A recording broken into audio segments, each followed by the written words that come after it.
Olá,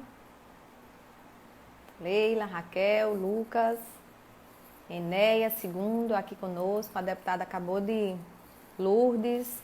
Aceitar agora a deputada para que a gente possa começar.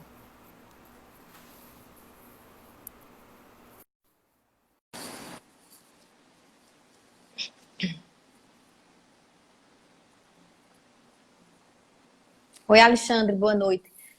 Olá, bem-vindos à nossa live de hoje. Hoje vamos conversar com a presidente nacional do PT, Gleisi Hoffmann. Além de presidente do partido, Gleisi é deputada federal, foi ministra-chefe da Casa Civil no governo Dilma Rousseff e senadora pelo Paraná. Boa noite, querida. É um prazer tê-la aqui conosco hoje. Boa noite, Amanda. Boa noite a todos que estão nos acompanhando nessa live. Um prazer muito grande estar conversando com você. Deputada, a defesa do ex-presidente Lula entrou com um pedido de investigação independente da Lava Jato. Ele quer trazer à tona todo o processo de lawfare sofrido pelo presidente. A senhora podia explicar melhor esse cenário para todos nós? Cenário de perseguição do presidente Lula, não é, Amanda? Isso. Olha, eu diria que esse é um calvário na vida do presidente. Um homem com a história dele, o que ele representou para o Brasil, ser submetido a esse tipo de perseguição judicial foi algo muito forte na vida dele. É que o presidente Lula é um homem forte, né? E tem a consciência tranquila e a disposição de luta. Mas desde que iniciou esse processo da Lava Jato, foi um processo direcionado ao PT e principalmente ao Lula. Então, desde o início, o Lula foi foco do processo. Só para você ter uma ideia, para a gente fazer a diferenciação de processos e processos. A Lava Jato Sim. é um processo todo em Curitiba e que tem a ver com o TRF4, enfim. Então, são três ações que tem lá. Uma, ele foi condenado, depois, como caiu a condenação em segunda instância, então ainda tem a terceira instância, ele foi liberado. Mas tem, inclusive no próprio Supremo Tribunal Federal, uma ação do presidente nossa para que o Supremo declare o Moro suspeito, né? Um juiz suspeito de condenar. Mas o presidente Lula tem 5 processos fora esse da Lava Jato. Sim. Desses 5 processos, em 2, ele já foi, 8, desses 8 processos, em 3 ele já foi absolvido. Então tem mais 5, e eu tenho certeza que ele será absolvido. Se tiver um julgamento com isenção, um julgamento com justiça, ele vai ser absolvido. O problema é que a Lava Jato, que foi colocada lá em Curitiba através do Sérgio Moro e do Deltan Dallagnol, desde o início teve um componente político, né? Que a gente denunciava e dizia, olha, esse processo está sendo utilizado como perseguição de adversários. E o Moro não escondeu isso. Quando ele assume o Ministério da Justiça de Jair Bolsonaro, ele, na realidade, disse para o Brasil que, de fato, ele fez um processo político. Deltan Dallagnol fez lá um PowerPoint com o Lula no centro, com uma série de indicações de crime, e dizia, não temos prova de nada, apenas convicções. Convicção. Então, convicção. Então, o presidente Lula foi julgado por convicção do Ministério Público e de um juiz que depois serviu ao seu adversário na disputa da presidência da República para derrotar o presidente Lula. Primeiro, tirá-lo da eleição, prendê-lo, tirá-lo da eleição, e aí se eleger presidente da República.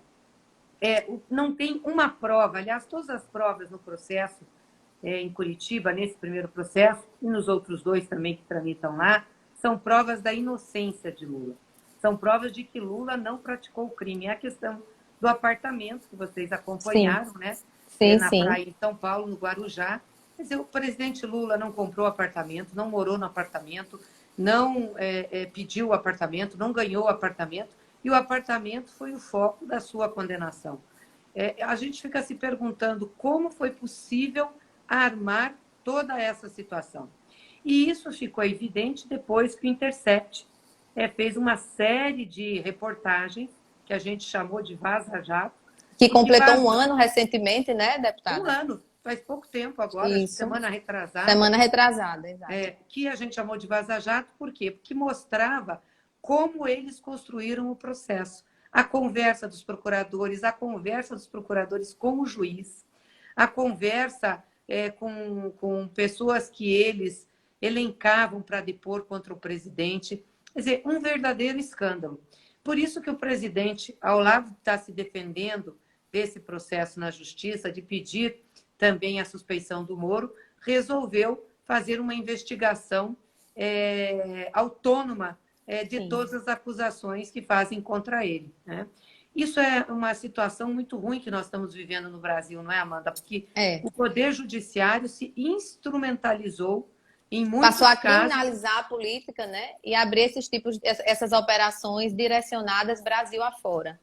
Exatamente. E como não conseguem, muitos setores não conseguem disputar eleitoralmente e ganhar uma eleição, acabam formando processos desse jeito, criminalizando as pessoas, criminalizando a política, exatamente para tirar o adversário do jogo político e poder, enfim, chegar ao poder. Foi o que aconteceu com o Bolsonaro, foi o que aconteceu com o Moro, que queria ter um espaço maior de poder, chegou ao Ministério da Justiça, estava querendo, com certeza, se alçar na política ou ter um cargo no Supremo Tribunal Federal.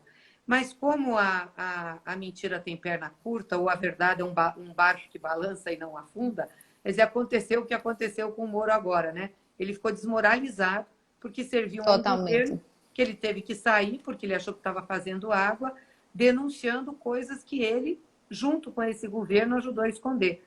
Ou seja, cometeu o crime de prevaricação. Então, e agora começa a passar, né, de certa forma, pela mesma coisa que fez o presidente passar. Exatamente. E aí é muito interessante porque ele pede, agora, inclusive, recentemente, em entrevista que ele deu, reclamando onde está o Estado de Direito. O Estado de Direito que ele ajudou a destruir, que ele atentou contra, né? Porque ele não observou o devido processo legal, os prazos do processo, não deu direito à defesa do presidente, julgou sem prova. Então, agora ele quer para ele algo que ele negou para aqueles que ele julgou. E a situação dele está um pouco difícil, que até ele tentando mais uma vez utilizar a Rede Globo, que foi totalmente direcionada e utilizada por eles, com as falas, com as imagens, com as vazações, com os vazamentos no momento correto e expostos na mídia, ele está tentando utilizar a Rede Globo a seu favor, mas chegou a uma situação com toda a vaza-jato que acho que ele não consegue mais fazer o mesmo feito duas vezes, né, deputada? Ah, com certeza. Não, com certeza ele vai ter muita dificuldade de recuperar aquele protagonismo, a popularidade que ele tinha. Isso já caiu muito, né? E a Rede Globo tem responsabilidade sobre isso também grande, né? Porque dia sim, outro também, a Rede Globo colocava no Jornal Nacional as denúncias contra o PT, contra o Lula. Nós não tínhamos nunca o mesmo tempo de TV para colocar o nosso contraponto, para mostrar o que estava acontecendo. Moro foi alçado à condição de herói nacional, incensado, né, pela Globo, por outros veículos da mídia, virou o queridinho do Brasil e era a pessoa preparada para ser a grande liderança política do Brasil, ou seja, um juiz que não fazia política. E essa criminalização...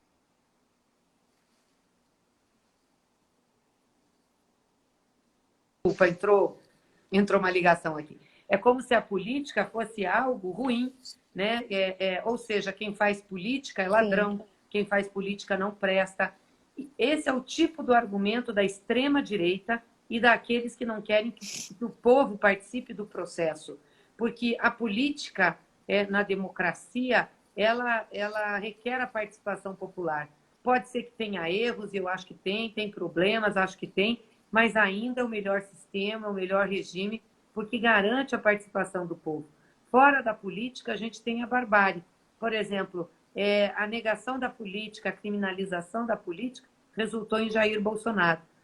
O Brasil está pagando um preço altíssimo, altíssimo, de ter essa pessoa presidindo o país. Ou seja, uma pessoa autoritária, não tem responsabilidade, inconsequente, não está capacitado para governar, está jogando o Brasil num caos, não se preocupa com a vida das pessoas. Esse é o principal resultado de Sérgio Moro. Sérgio Moro criou isso. Então, ao perseguir Lula, ao perseguir o PT, perseguir partidos de esquerda, criminalizar a política, ele deu abertura a esse monstro que está aí, que foi agora o que ele está denunciando. Mas aí não adianta mais, porque foi ele que criou, né? Foi ele que abriu as portas para que Jair Bolsonaro fosse presidente. Deputada, nesse momento, ser política no país, ser deputado, está dando muito trabalho, porque o presidente passa o tempo todo destruindo todas as políticas públicas e vocês trabalhando para poder acabar com toda essa atrapalhada que ele vem fazendo e atacando a democracia, né, de forma muito séria. E eu queria que você falasse de ser parlamentar nesse momento. Acho que é um momento atípico no país, que a gente tem um presidente que destrói tudo, e no momento de uma pandemia que o país atravessa aí de forma avassaladora, né? Então, assim, como é que está sendo lidar com esse cenário todo? Difícil, né? Porque até para exercer um mandato aqui está difícil. As sessões são todas remotas. Então, você fala por plataforma no plenário. Você não tem condições de pedir a parte, de fazer um debate mais ofensivo, de mostrar o que está acontecendo para o Brasil. Eu digo, é tudo muito asséptico, quadradinho, né? A política se tornou algo meio embalado. Então, a gente não consegue fazer o contraponto, como a gente fazia no plenário da Câmara, a ter liberdade para andar, né? Viajar ao Brasil. O Lula, por exemplo, saiu, a gente tinha uma série de viagens planejadas, ele sempre gostou muito de estar no meio do povo, conversar, não consegue fazer. E para nós, deputados, também tem sido isso. Ou seja, não dá para a gente exercer a atividade como deveria para fazer um embate político. E, enquanto isso, Bolsonaro segue na sua escalada de desmonte das políticas públicas. Veja, Amanda, a coisa mais efetiva que ele fez do governo para enfrentar a pandemia, que ele botou em prática, foi a renda emergencial dos R$ 600. Só que não foi ele que propôs isso. Aliás, ele Foram não vocês, queria. né? A Foi a oposição. oposição, foi a oposição. Ele não queria, ele queria no máximo dar R$ 200 para as pessoas passar essa fase e não queria pagar e demorou para pagar, demorou para regulamentar, demorou para colocar em prática, deixou as pessoas em fila na frente da Caixa Econômica, ou seja, brincou com a vida das pessoas. Mas, além disso, que outra coisa ele fez? Ele não ajudou as micro e pequenas empresas, né, que estão praticamente aí quebradas, Nas né? portas da falência. Porque as micro e pequenas empresas não têm como pagar os seus empregados, não têm como pagar o aluguel, muitas vezes, que precisam, não tem capital de giro. E Ao ele não mesmo tempo, fez. milhões de pessoas estão no seguro-desemprego, então ele poderia ter subsidiado, talvez, esses empregos, subsidiado os postos de trabalho das micro e pequenas empresas, já que o governo, de certa forma, está tendo que subsidiar através do seguro-desemprego, mas gerando uma instabilidade enorme, porque o cidadão está sem o posto de trabalho. É isso mesmo.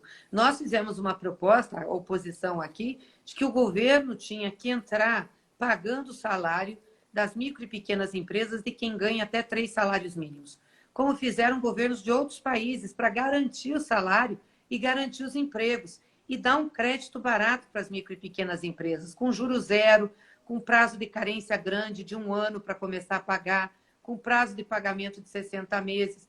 Não fizeram nada, absolutamente nada disso.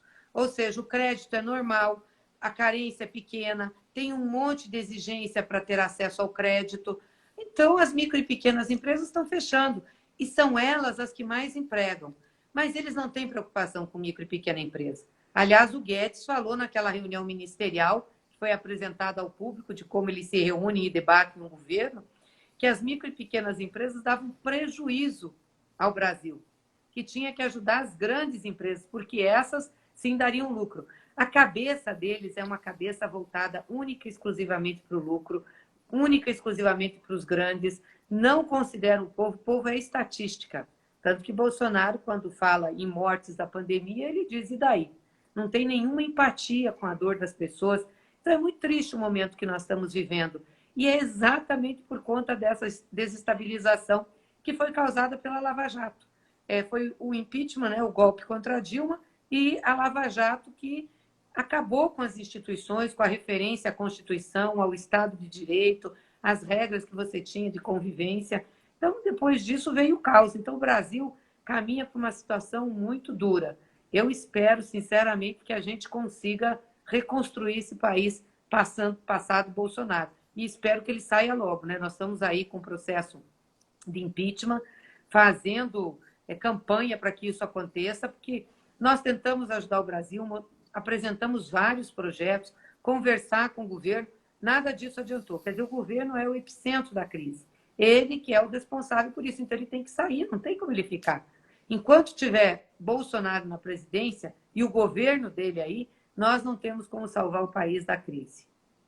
Deputada, esses ataques recentes às instituições, como jogaram fogos nesse final de semana no STF, você consegue ver uma reação mais forte das instituições para com o governo e as instituições estão se juntando com a oposição? Como é que está acontecendo esse desenho para que esse impeachment aconteça de forma mais rápida? O impeachment seria a forma mais rápida de tirar de fazer com que esse desgoverno deixe o país tentar voltar a avançar? Eu espero, sinceramente, que o Supremo leve essa reação que começou a ter até as últimas consequências, que parece que acordou para intervir na situação e realmente cobrar a responsabilidade e investigar os crimes cometidos por Bolsonaro. Acho que o Supremo está tendo uma postura mais firme e que corresponde ao papel dele enquanto guardião da Constituição, né? Que nós, lá atrás, já falávamos o que estava acontecendo. Veja, nós tivemos uma caravana do Lula no Sul, teve tiros contra a caravana, não fizeram nada. Teve invasão no Instituto Lula, não fizeram nada. Na campanha do Haddad também teve atentado, não fizeram nada. Então, quer dizer, precisou um atentado, inclusive, contra o Supremo pudesse reagir. Então, está reagindo, e eu louvo isso, porque tem que reagir e a gente tem que ser solidário à instituição. Agora, eu espero também que a gente possa ter consequência disso, tanto do processo que o Supremo abriu de investigação sobre as fake news, como Sim. o processo que tem no Tribunal Superior Eleitoral. Nós temos lá 4 ações que pedem a cassação da chapa de Bolsonaro e Mourão. E se o Supremo fizer o compartilhamento das provas que eles estão levantando, inclusive quebra de sigilo fiscal, telefônico, dos empresários que eles estão investigando, que são responsáveis por disseminar fake news contra o Supremo, são os mesmos que disseminaram fake news contra o Haddad, contra a oposição. Então, se tiver compartilhamento dessas provas, nós vamos ter, com certeza, consequência no TSE. Aí eu espero que o TSE casse essa chapa e a gente tenha outras eleições, só pela mão do povo que nós vamos poder sair disso. E espero também que o Congresso Nacional abra o processo de impeachment, que o Rodrigo Maia abra um processo. Nós temos lá mais de... Mais 90, 40, acho. Não, 40 pedidos de impeachment. 40 pedidos. Que já estão na Câmara dos Deputados. Tem que abrir, porque aí isso tem debate com a população. Você começa a formar uma opinião sobre isso, as pessoas se inteirar dos crimes que ele está sendo... enfim, os crimes que ele cometeu, e começa um debate na opinião pública. Então, nós estamos pressionando para que abra os processos de impeachment. Agora, em abrindo o processo de impeachment, Bolsonaro julgado e afastado, nós achamos que a solução para a sua substituição não é o Mourão, não é ficar o governo que está aí. Seria uma continuidade. É tão ruim quanto, né? O Mourão é tão ruim Sim. quanto o Bolsonaro.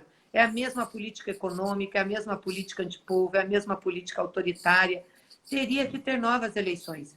Tem uma PEC no Congresso Nacional que prevê, em caso de afastamento do presidente da República, as eleições serem convocadas em 40 dias, em 90 dias.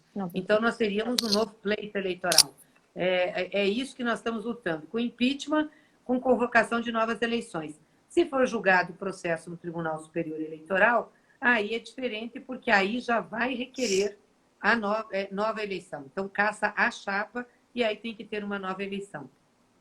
Domingo teve uma manifestação em Brasília, uma carreata, as pessoas estavam protegidas dentro do carro e eu vi que a senhora estava nessa carreata puxando, ela estava em cima de um trio elétrico, salvo engano. Como foi essa manifestação, já que nesse momento de pandemia, até as manifestações elas ficam restritas, mas o sentimento da população você já vê indo para as ruas, então como foi esse momento? Olha, nós fizemos a carreata, é uma manifestação segura, né? As pessoas estão no carro, também estávamos lá de máscara, enfim, com álcool gel, protegidos, mas eu acho que tem que ir para a rua, Amanda, sabe por quê? Tem que protestar. Não é possível deixar a rua para os fascistas. O Bolsonaro chama o povo dele para Invadir protestar. hospital.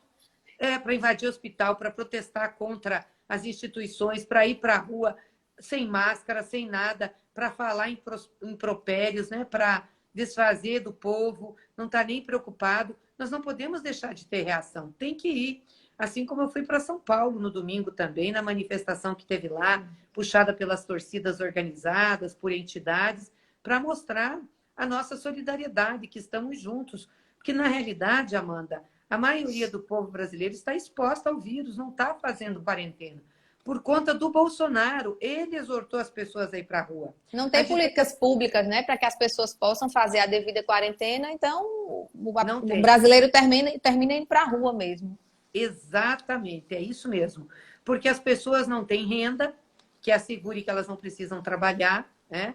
As micro e pequenas empresas não têm crédito, quer dizer, não tem proteção nem de saúde, nem econômica, as pessoas têm que se virar, ele incentiva isso. Então, quando você pega o povo pobre do país, pessoal que vive nas comunidades, pessoal mais pobre, o pessoal está indo trabalhar, tem que se virar.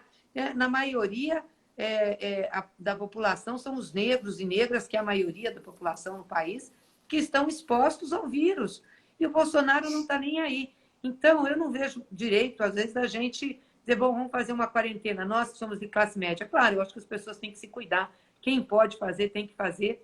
Mas eu acho que a gente tem que mostrar solidariedade para essas pessoas, porque é o pessoal que foi escolhido para morrer, que resolveu lutar para viver. Está indo para a rua para dizer, olha, nós não queremos morrer, queremos que pare o preconceito contra a criminalização, né, que temos de negros e negras no país, contra a morte dos pobres. Nós queremos que o governo nos ouça, que tenha medidas, que as políticas públicas sejam reestruturadas e queremos democracia.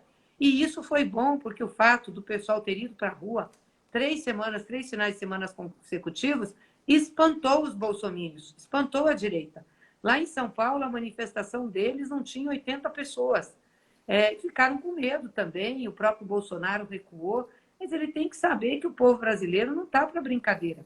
Se precisar, vai lutar, e vai lutar com fibra, com garra. O povo brasileiro não é robô, né, deputada? O povo brasileiro não é esses robozinhos de internet que passam o tempo inteiro difamando e derramando injúria e ódio aí pela internet, e algumas pessoas terminam acreditando, se levando por isso.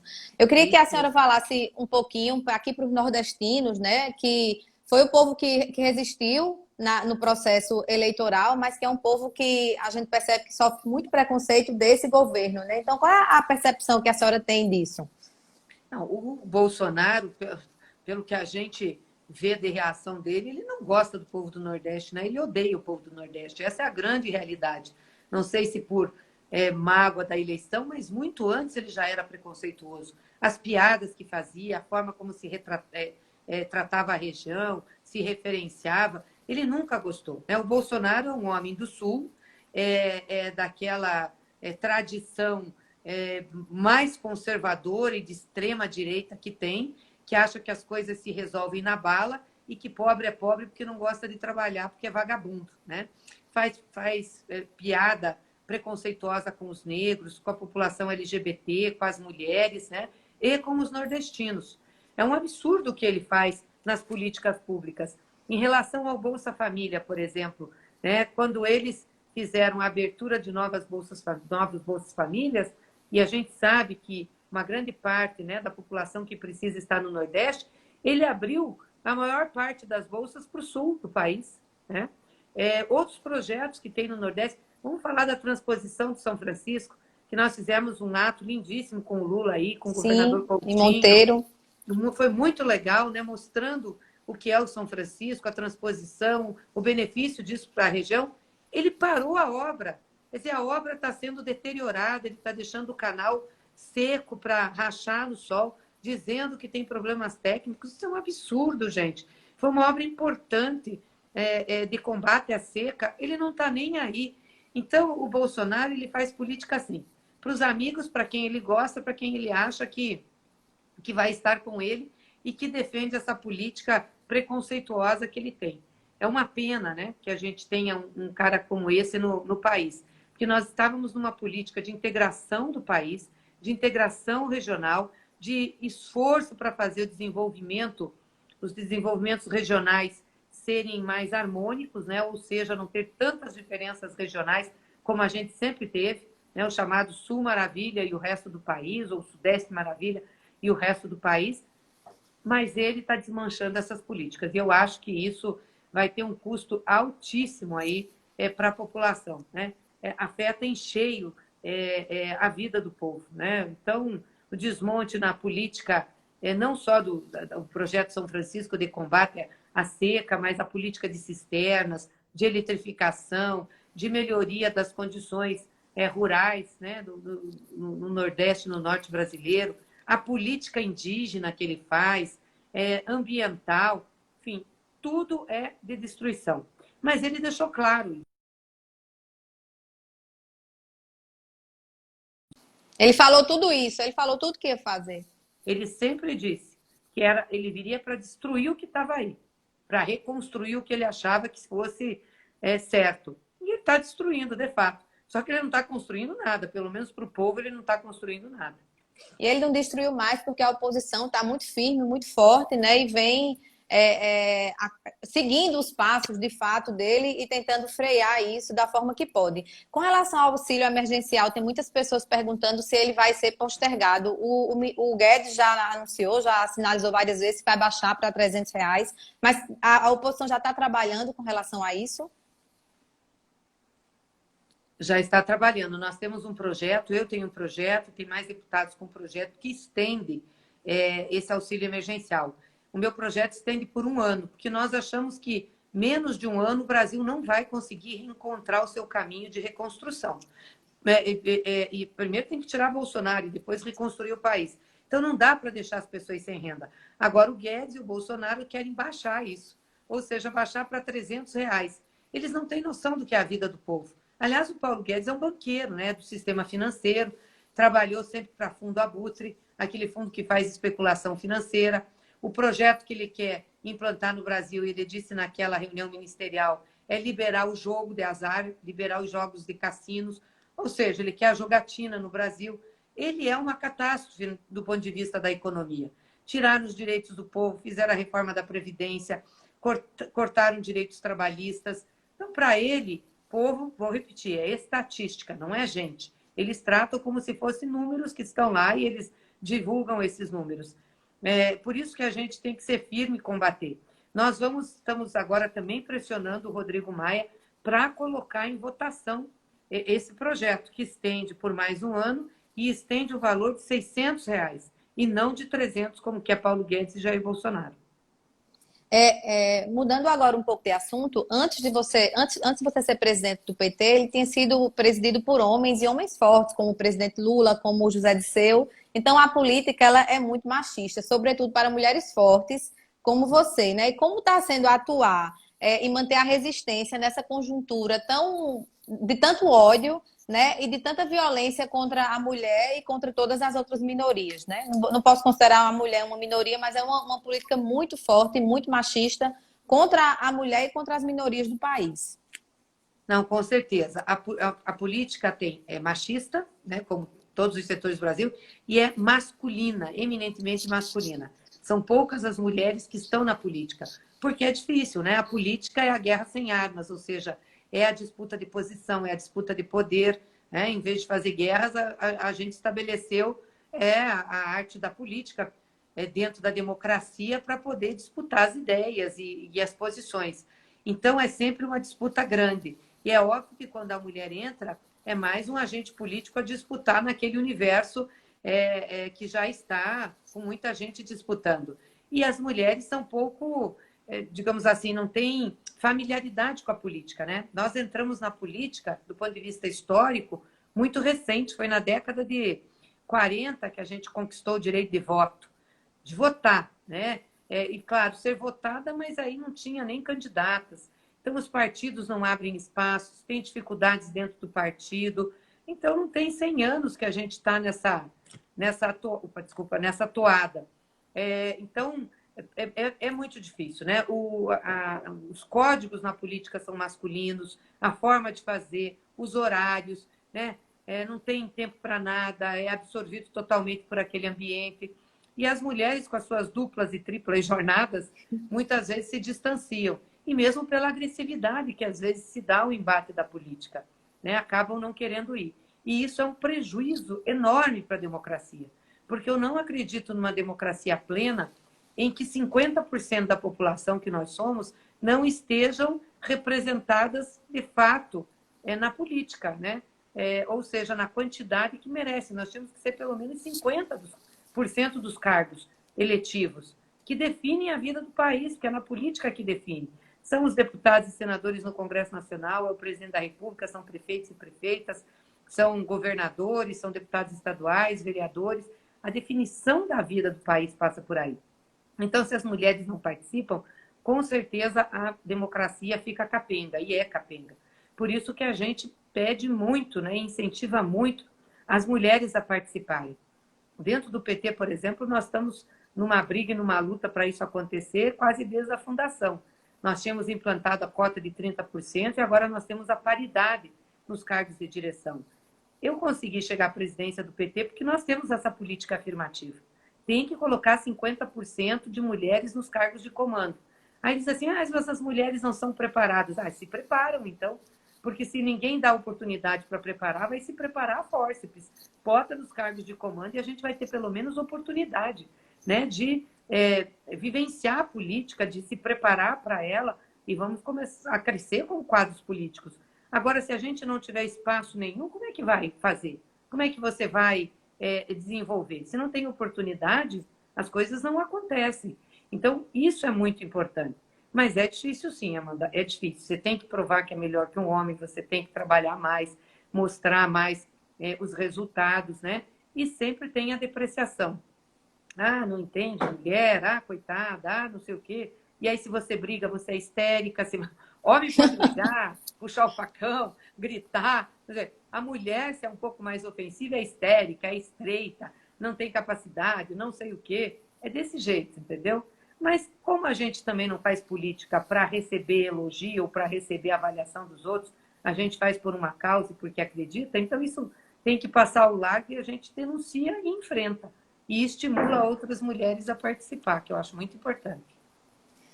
Deputada, inclusive eu lhe conheci aqui em João Pessoa no assentamento na morte de um sem terra, né, que foi brutalmente assassinado aqui, e aquilo me chamou muito a atenção, foi no final de semana e você veio imediatamente para aquele momento muito importante e muito simbólico, então mostra que sua luta é de fato pelas minorias, né?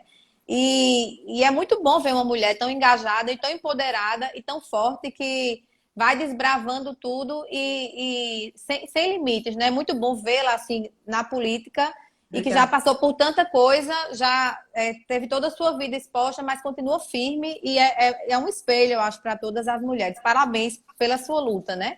Ontem eu estive aqui conversando com o deputado federal Gervásio Maia, que é presidente do PSB aqui na Paraíba, e ele falou um pouco sobre esse cenário de eleições municipais. E eu queria que a senhora pudesse falar desse cenário Brasil afora, né? Como é que vê esse momento de eleições em pandemia, sendo presente em um partido tão importante como o PT? Olha, as eleições para nós vão ser uma oportunidade de a gente falar com o povo brasileiro. Eu acho que a primeira grande oportunidade, depois da prisão do presidente Lula, nós tivemos a eleição de 2018, fizemos isso, mas num momento muito difícil, né? O presidente preso, uma situação muito confusa no país. E eu acho que agora a gente tem condições de utilizar esse período eleitoral para falar. Porque a política, Amanda, foi muito criminalizada. Então, as pessoas estão muito distanciadas da política. Elas não querem nem ouvir falar de política. Agora, com a crise, é que elas estão prestando um pouco mais de atenção e vendo que se não tiver um debate político, uma intervenção delas, da população, nós não vamos conseguir vencer a crise. Na eleição, o que acontece? As pessoas, até porque têm que votar e escolher, elas estão com o ouvido mais aberto, né? Então, elas são mais receptivas a fazer o debate. Então, nós avaliamos que esse vai ser, do ponto de vista do PT, essa vai ser a grande oportunidade de nós conversarmos com o povo brasileiro. É claro que a eleição é municipal, né? As pessoas querem falar da sua rua, do seu posto de saúde, da escola, querem falar da vida na cidade. E está corretíssimo. Mas essa eleição vai ter um componente nacional muito grande, por conta da desestruturação do Brasil. Como que você vai falar, por exemplo, de saúde, do SUS, do posto de saúde, Sem falar da emenda constitucional 95, que é a emenda do teto dos gastos, que congelou os recursos para a saúde com base no ano de 2017. Essa emenda foi feita no governo Temer, apoiada por Jair Bolsonaro. Ele continua, inclusive, com essa emenda em vigor, porque se ele tivesse compromisso, ele já tinha mandado um projeto, um pedido para o Congresso votar para que essa emenda caísse. Ele continua com isso. São 22 bilhões de reais que o SUS perdeu desde 2017. Então, veja a falta que isso faz hoje para o enfrentamento à pandemia. Então, quem está candidato a prefeito, a vereador, vereadora, vai ter que dizer no seu município que, para fazer mais pela saúde, nós vamos ter que também fazer uma luta nacional, que é derrubar a emenda constitucional, que tirou recursos da saúde, da assistência social, né? Ou seja, que desestruturou as políticas públicas. Isso é muito ruim para o Brasil. Então, não tem como a gente não falar. E o PT, obviamente, vai falar sobre tudo isso, porque não tem como sustentar nos municípios políticas públicas sem uma proposta de financiamento federal para estados e municípios, coisa que a gente já brigava lá atrás, né? Porque os estados estão sem dinheiro, os municípios também, né? Você conhece a realidade do estado, acompanhou aí junto com o Coutinho, sabe a dificuldade que tem, né, de fazer as políticas e o quanto é necessário uma política nacional de financiamento, de repasse de recursos. Então, nós vamos querer discutir, sim, aproveitar as eleições para isso. E, claro, caminhar junto com os nossos partidos irmãos, né? Aqueles que são da oposição aqui ao governo Bolsonaro, que já caminharam conosco na eleição de 2018, o PSB, especialmente o PSB aí da Paraíba, né? O governador Ricardo Coutinho sempre foi muito aliado do Gervásio, do pessoal todo que conhece, né, o que é a luta e o que nós precisamos fazer pelo Brasil e pelos municípios brasileiros. Eu espero que a gente possa caminhar juntos aí em João Pessoa, em outros municípios, se não der no primeiro turno, estarmos juntos no segundo turno, mas, ou seja, o nosso campo está reunido para que a gente possa enfrentar essa desconstrução. E a eleição municipal vai ser um momento também de luta e de resistência a essa desconstrução. E já está se discutindo uma nova forma, se a eleição vai ser digital, se vai ser adiada. Os partidos já estão recebendo essas orientações? Então, hoje teve uma reunião no Tribunal Superior Eleitoral. O presidente Barroso está propondo que a eleição seja adiada para dezembro, ter o primeiro turno dia 5, o segundo dia 20. Há uma controvérsia no Congresso, tem muitos que querem manter. Eu acho assim, primeiro, essa é uma matéria do Congresso, tem que ter uma emenda constitucional para mudar a data da eleição. Segundo, nós temos que saber como é que vai estar a pandemia, né? Nós temos que saber a curva aí da disseminação do vírus, das mortes, não dá para colocar as pessoas em risco. E terceiro, claro, manter a eleição dentro do ano de 2020. E se ela for adiada para depois de 2020, ela vai mexer na soberania popular. Porque quem está cumprindo o mandato hoje de prefeito, de vereador, foi eleito pelo povo para cumprir mandato de 4 anos. Se Sim. for para fazer coincidência de eleição, podemos até discutir, mas tem que ser para uma eleição seguinte, não para esse mandato que está vigorando. Então, a nossa posição é, primeiro, observar o que dizem as autoridades de saúde e, segundo, se for possível, manter a eleição no calendário ou a gente passar aí um mês e meio, para dar tempo de a sociedade, enfim, a comunidade se recompor dessa crise da pandemia.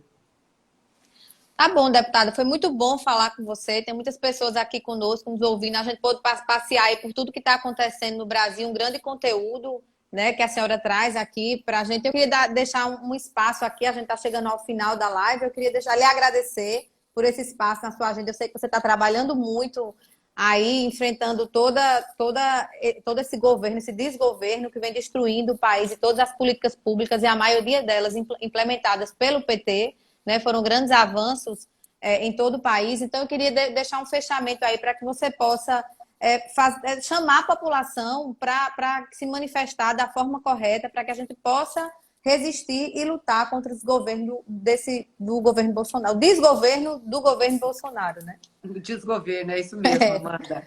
Eu queria agradecer essa oportunidade de estar com você, parabenizar por esse trabalho que você está fazendo, pelas entrevistas, né? Pela sua luta aí por justiça de verdade, pela sua luta pelas políticas públicas, pela oposição, enfim, e estamos juntas nessa caminhada.